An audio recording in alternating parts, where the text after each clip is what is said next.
For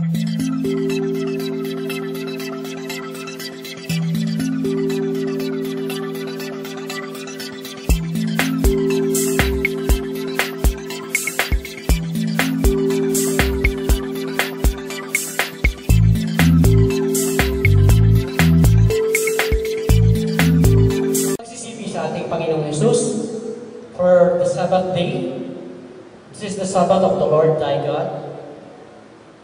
In it thou shalt not do any work, sabi ng Panginoon doon. So, without further ado,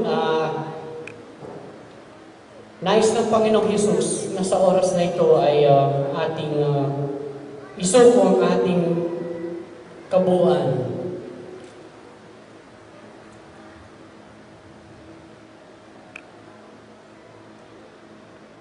Let us check our hearts. Let us prepare ourselves in the service of our great Lord, Almighty God, Lord Jesus Christ. No? As the Lord says, ito pong sabi niya sa kanyang salita.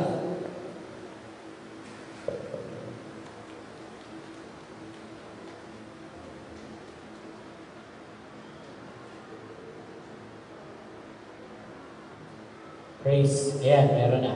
That we are confident, I say, and would prefer to be away from the body and at home with the Lord.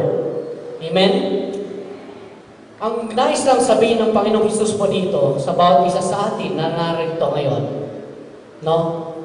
That we must be confident and be willing to be absent from ourselves. No? And to be present in the Lord always. No?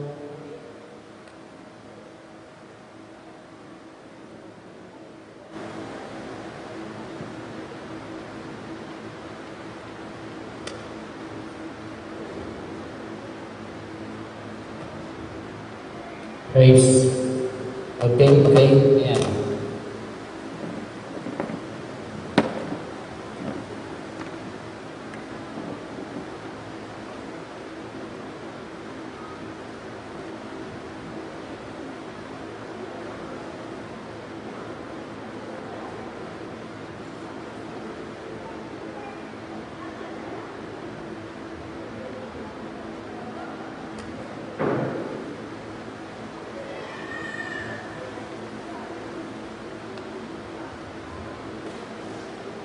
Okay, let me continue. No, the Lord just wants our hearts to be ready. No, He doesn't look at how we dress up. Gwapo ka man, matanda ka man, bata ka man, ang tinitingnan po ng Panginoong Jesus at this very moment is our hearts. No, kaya mga kapatid, handa na po ba tayo? Hallelujah. So let's praise the Lord. At tinatawagan ko po ang aking mga kasama sa music ministry for us to have our opening song. Brother.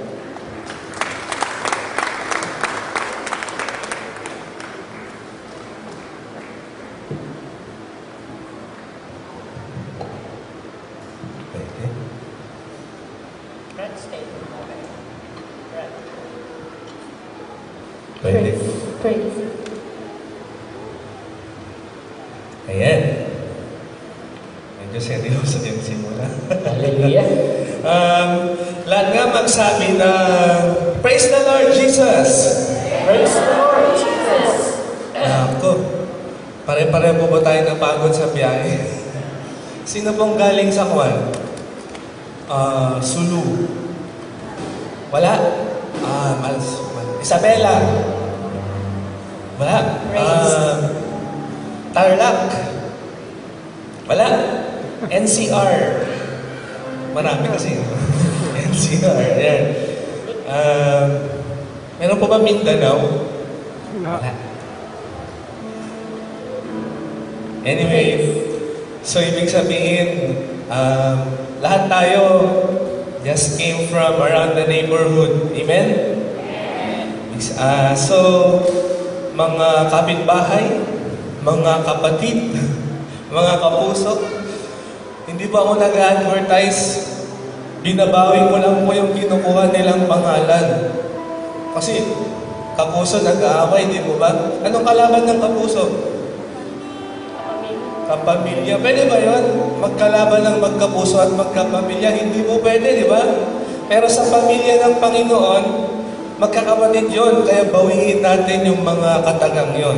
Because in the name of Jesus, nagkakatotoo lahat ng mga yun. Amen? Now,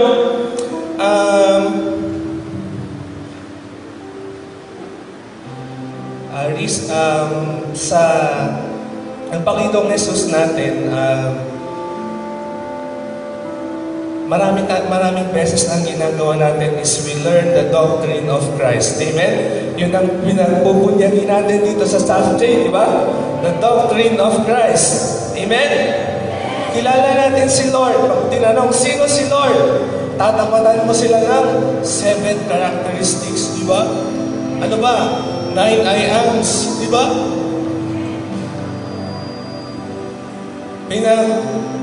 We work so hard on the doctrine of the truth of the Lord Jesus Christ. Amen? And I hope and I pray that every time we ponder upon the truth of Jesus Christ, masaya ba tayo? So ang mga masaya sa Panginoon, palakpakan natin siya. Amen. Because isa sa mga katotohanan na sinabi ng Panginoon, if you read the Song of Songs, yung book, yung song about lovers, ayan, doon mo makikita yung sinhi ng pag-ibig ng Panginoon sa bawat isa. And the Lord says in Song of Songs, "Come down with me from Mount Hermon. Come down with me." Halika, I hope and pray that you are filled with the joy of the Lord. Amen? Amen.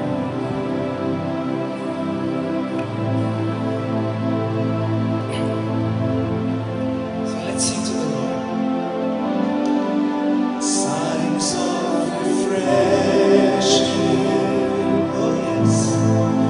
We're in your presence. No greater blessing than being with you. My soul is restored. My soul is restored. My mind is renewed. There's no greater joy, Lord, than being with you. Sino ang masaya sa presensya ng Panginoon? Itaas mo ang kamay. Totoo ba na there is no joy, there is no other joy like in the presence of the Lord? There's no greater joy, Lord, than being with you. Let's sing. Times of refreshing, I'm here in your presence. No greater blessing. Oh, Jesus. My soul is restored. My soul is restored.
soul is restored.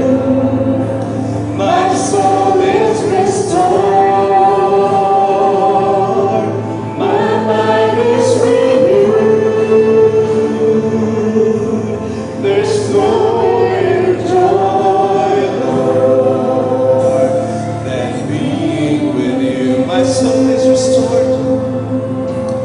My soul is restored. My mind is renewed. There's no greater joy. There's no greater joy. There's no greater joy. There's no greater joy, Lord, than being with you. Yes, Jesus. Hallelujah.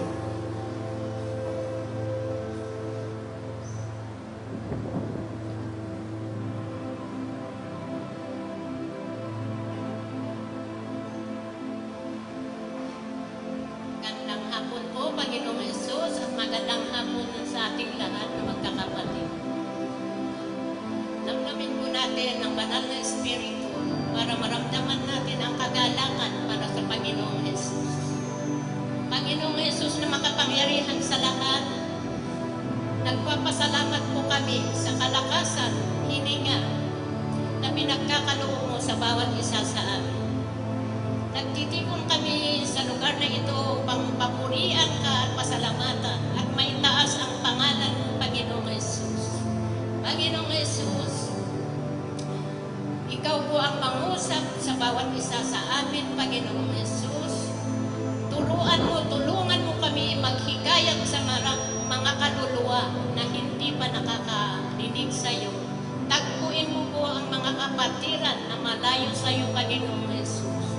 Alam namin na sa mundong ito, punong-puno ng kaguluhan, punong-puno ng hinagpis, Panginoong Hesus. Pero Panginoong Hesus, narito kami, kumakapit pa rin kami sa iyo, Panginoong Hesus, dahil ikaw lang ang nagbibigay ng lahat ng aming pangangailangan. Panginoong Hesus, maraming salamat sa hapong ito na naway paspasan mo po ang tumayo sa harapan mo, Panginoon, na ikaw. Itaas natin ang ating kanang kamay at bigkasin natin ang Exodus 20. And God spake all these words saying, I am the Lord thy God, which brought thee out of the land of Egypt, out of the house of bondage. Thou shalt have no other gods before me. Thou shalt not make. Truly my soul waited upon God. From him cometh my salvation. He only is my rock and my salvation. He is my defense. I shall not be greatly moved. How long will ye imagine mischief against a man? You shall be slain, all of you. As a bowing wall shall ye be, and as a tottering fence.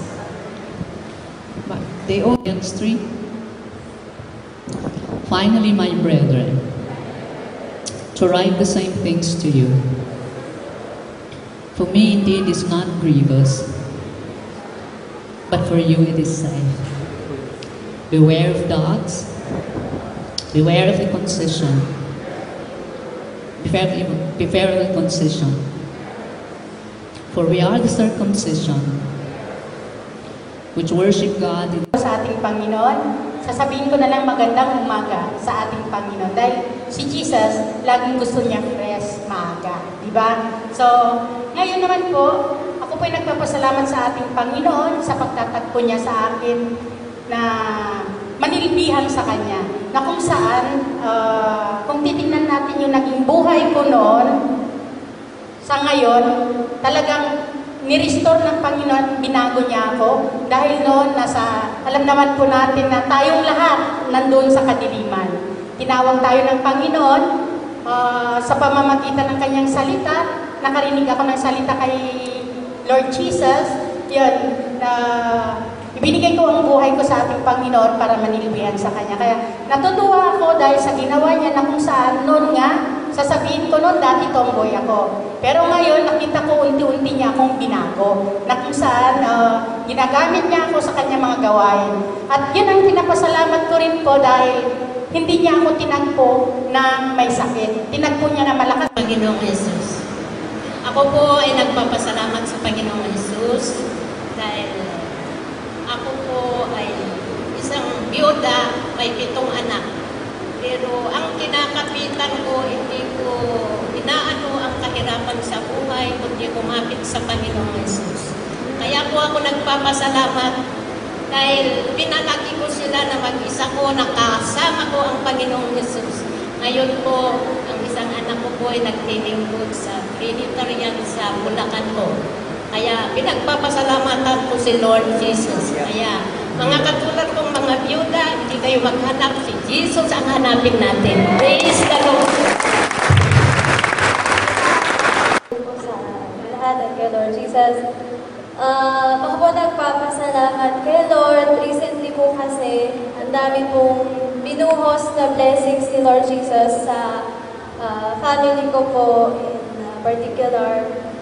First po sa finances.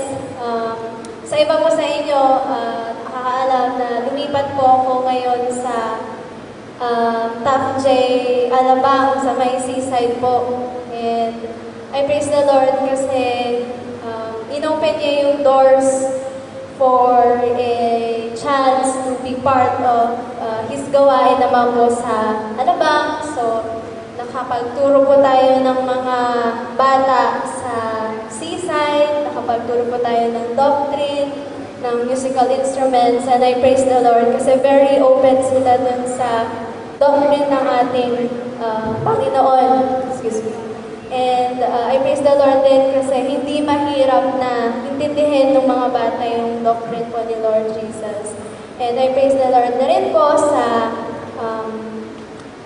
very, very great gift na binigay ni Lord for this year kay Mama and sa akin po. Kasi pareho po kaming may sakit sa puso. And then recently po, nagpa-check up si mother ko. I think her heart is doing very well. And I praise the Lord kasi isa rin po siyang biyuda. So, siya lang po talaga ang sumusuporta sa amin. So, mahirap po na siya po yung nagpo-support sa amin. Tapos, physically, mahina siya. Pero praise the Lord kasi siya yung nagpagaling kay Mama. And ganon din po sa akin kasi nung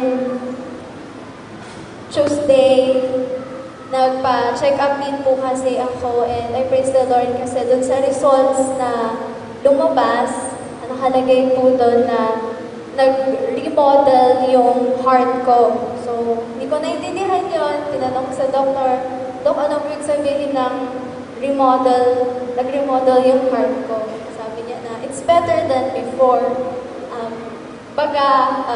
Your heart is not failing anymore. Yan.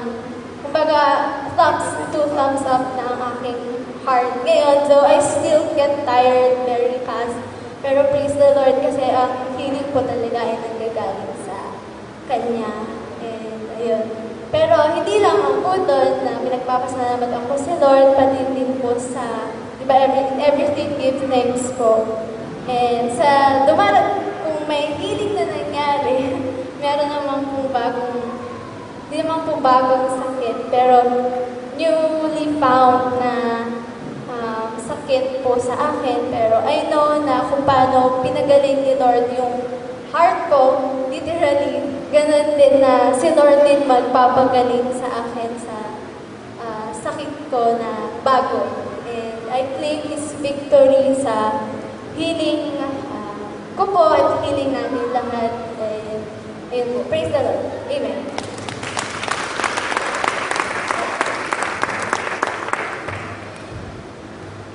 Indeed, the Lord is good. Amen? Nasa Kanya lahat. Kaya kung tayo nasa Kanya, tayo ay kompleto. Amen? So are we happy? Yung bang tanong kanina ng song leader, Masaya po ba tayo? Parang mahina. Masaya po ba tayo? Amen. Kasi sabi ko sa James, sabi ni Lord is anyone happy? Let him sing songs of praise. No? So tayo po'y tumayo at tayo awit sa ating Panginoong Yesus. Jesus! I am free in Jesus! I am free in Jesus. Wait, gusto ko marinig sa ba? I am free in Jesus! I am free in Jesus! Aray ko. Amen! So let us praise the Lord!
Thank you, Jesus.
Oh, we love you, Lord Jesus. Thank you, Lord Jesus. Hallelujah.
Praise. Yan. Hallelujah.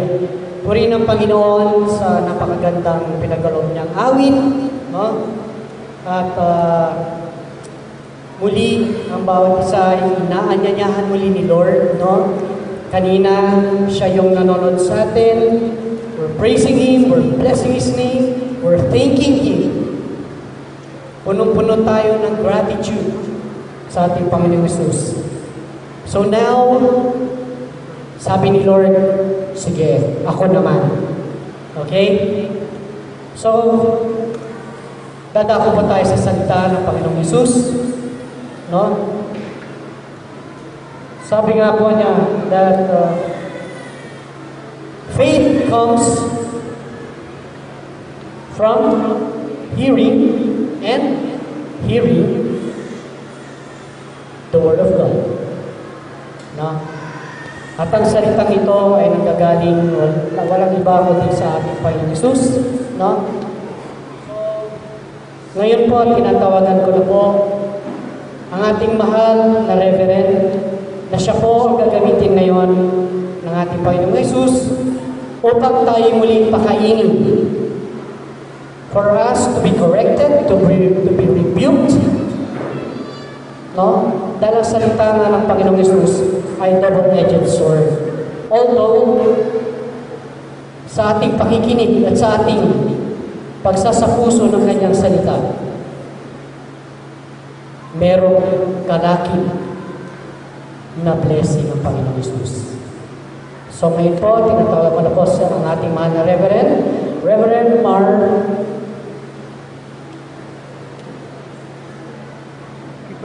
Praise the Lord. Victoriano. Yeah, sorry.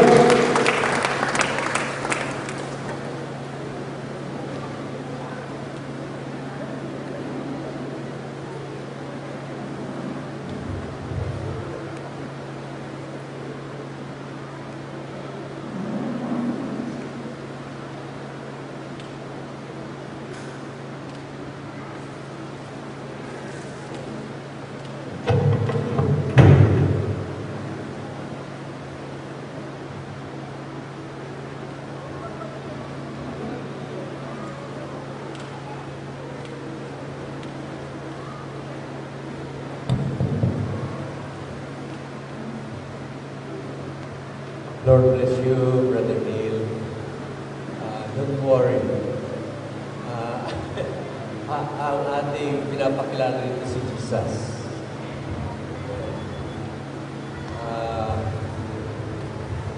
That was a wonderful song.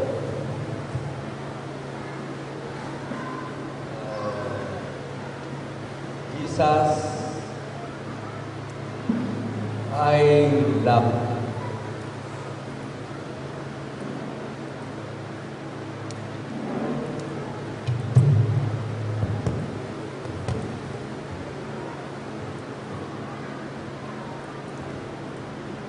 Yung ating devotion sa ating Panginoong Jesucristo ay nandun, binabalot ng Jesus, I love you.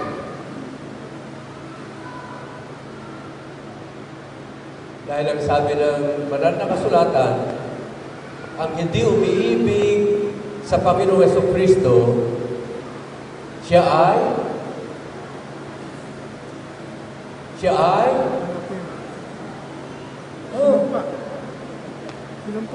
if anyone does not love the Lord Jesus Christ, let him be cursed. Yan.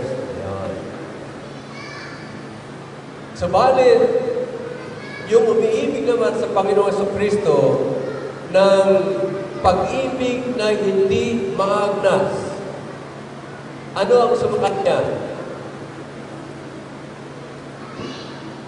Ephesians 6:24. No? Biyaya, pagmamagandang loob, grace, be unto the man who loves the Lord Jesus Christ in sincerity, or in love the Lord Jesus Christ with an indissoluble love. So yun yung magkabila na panig. Kaya yung sukdulan ng ating pagdedebosyon ay pag-ibig.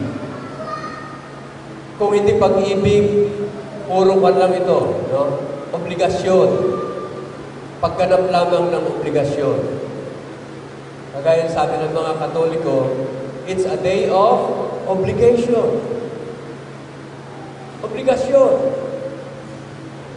Pero, yung ating devotion sa Panginoon Kristo, it's much more than that. It is loving the Lord Jesus Christ. Dahil kapag hindi mo inibig ang Panginoon, merong sukdulan yung kakayahan mo. Yung pagganap ng ating obligasyon, may sukdulan lang yan. Pero kapag iniibig mong Panginoon, kagaya ng sabi ng Panginoon, greater love has no man than this, that lay down his life for his friend. Hanggat hindi tayo nakahanda na magbigay ng ating buhay sa Panginoong Jesucristo,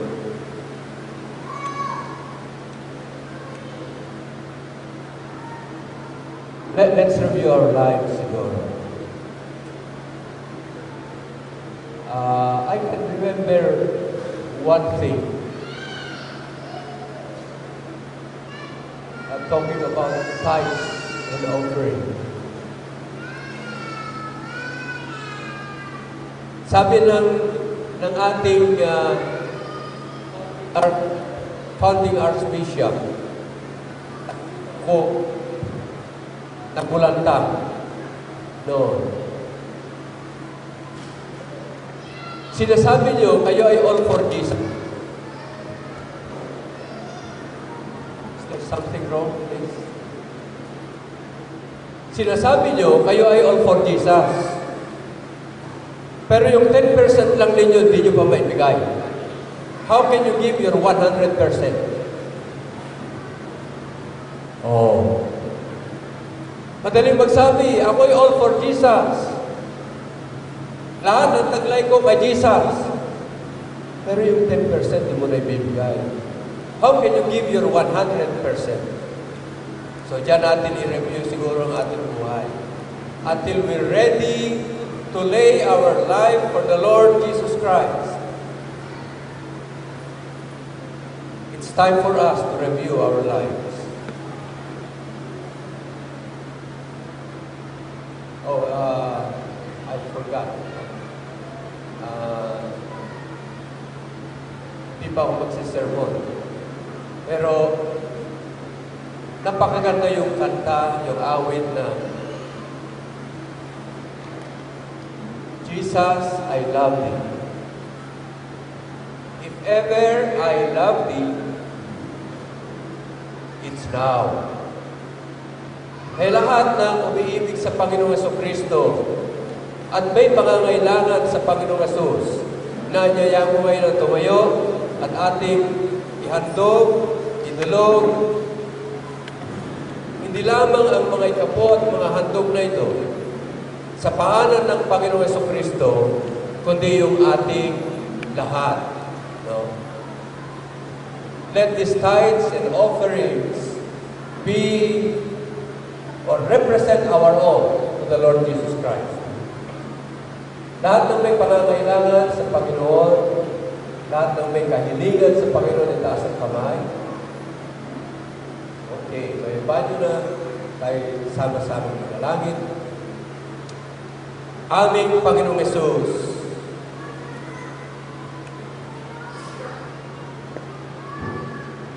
aming pinapahayag, aming dinedeklara na itong pagtitipon na ito ay para sa iyo.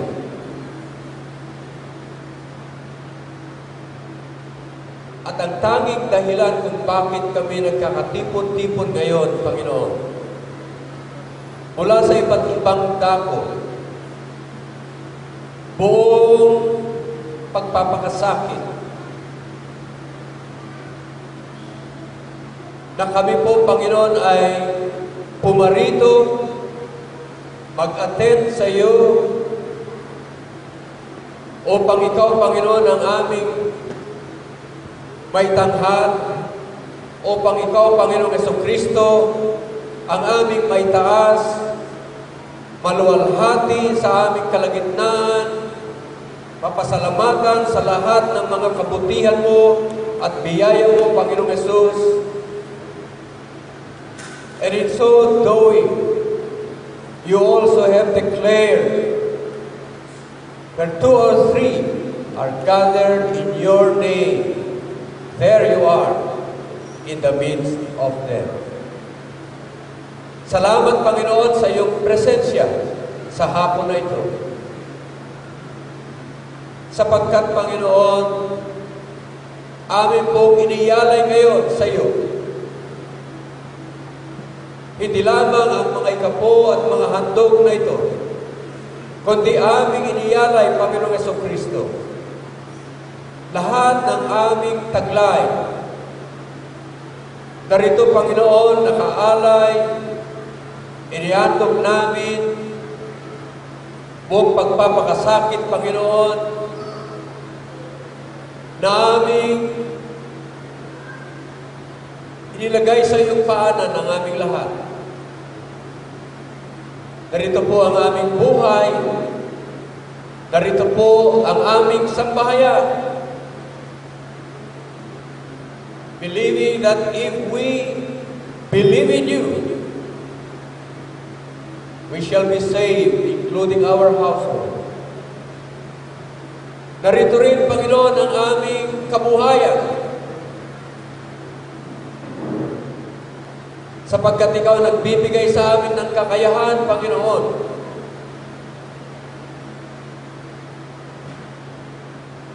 upang magkaroon ng kabuhayan at kinabubuhay. And so, Lord, we just commit everything to you. Kaya mo kaming pakaingatan, Panginoon, na naman ang mga puwersa ng sanlibutan na ito, na gustong manira, gustong magwasak, gustong pumatay. Ikaw po, Panginoon, ang aming tagumpay. And we claim healing for every disease, for every ailment, for every infirmity that we are now presenting unto you, Lord Jesus. Amin ding inangkin, Panginoon, ang aming tagumpay laban sa lahat ng pwersa ng kasamaan, Panginoon, ng sanlibutan na ito. Amin ding inangkin, Panginoon, ang aming tagumpay sa lahat ng mga pagsubok na aming inaharap. Amin ding inangkin, Panginoon, ang aming tagumpay na sa loob ng aming sambahayan, ikaw po, Panginoon, ang umiiral at nakakapangyari.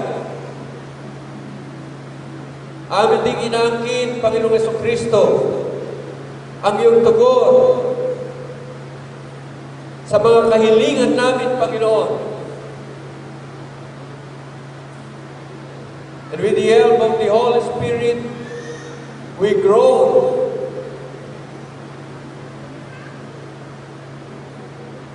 And we have groanings that cannot be uttered, Lord Jesus.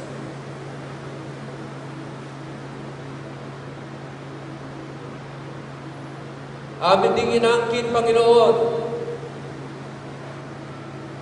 ang iyong mga panustos sa aming pangangailangan sa pananalapi o mga bagay-bagay o kapayapaan sa aming kalooban at kaisipan, kapayapaan sa loob ng tahanan, kapayapaan sa aming kapaligiran. At amin ding inangkin, Panginoon, ang iyong guiding presence to lead us unto your path of righteousness for your name's sake. Na naman, Panginoon, ang aming mga pagpapasya. We ask, Lord, to order our steps. That every step that we take will be a step in faith, believing, Lord, that you are our victory and that we can overcome this world because we have our faith focused on you. Kaya Panginoon, itong hapon na ito, lingapin mo po kami, lingunin mo kami. We ask you to bless your people now, Lord. We ask, Lord, to lift up your countenance upon us and be gracious unto us.